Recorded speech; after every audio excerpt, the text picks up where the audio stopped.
அடி என்ன எதுக்குடி இதில் டேக் பண்ண, என்ன சொல்ல போகிறாய் இல்லை? என் ஸ்கூல் ஃப்ரெண்ட்ஸ்லாம் என்னை குரூப்பில் போட்டு ரோஸ்ட் பண்ணிட்டு இருக்காங்க. ஏண்டா ரீல் போட்டா ஒரு பொண்ணு வந்து ஒரு ரொமான்டிக்கா கூட இருக்கக்கூடாதா?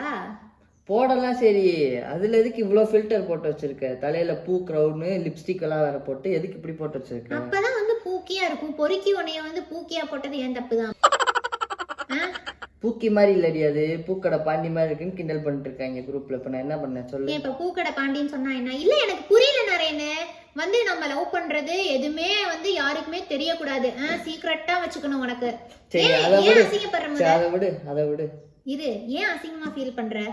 நான் இதெல்லாம் உனக்கு போடுறதா இருக்கட்டும். நீ எனக்கு ஒரு அளவும் வந்து ரீல்ஸ் அனுப்ப மாட்டேன். ஃப்ரெண்ட்ஸ்க்கு வந்து 1008 ஃபன்னியானதா அனுப்புவேன். எனக்கு ஒரு நாள் வந்து லவ் ரீல் அனுப்பிச்சது கிடையாது. நான் அனுப்புற லவ் ரீலுக்கும் ரியாக்ஷன் கொடுத்தது கிடையாது.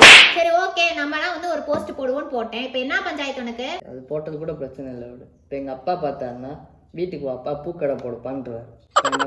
போடு, பூக்கடை போடு. அப்பதானே அடுத்த ஆனிவர்சரி அது இதெல்லாம் கல்யாணத்துக்கு அப்புறம் வந்தா அந்த பூக்கடையில அந்த பூ மலையை மேல போட முடியும். பொழிய வைப்பாங்கல்ல, இப்படி அது மாதிரிலாம் போட்டு ரீல்ஸ் போடுவோம். அதெல்லாம் டெலிட் பண்ண முடியாது. இப்ப வந்து அதே ரீல வந்து ஸ்டோரி போடுறேன். என்ன ஸ்டோரி போடாட்டி இதே ரீலுக்கு கீழே வந்து உங்க அப்பாவை டேக் பண்ணி விட்டுருவேன். போடுறேன் போட்டு தொலைகிறேன். இப்படி எல்லாம் பேசிட்டு நீ போட வேணாம். போடுறேன்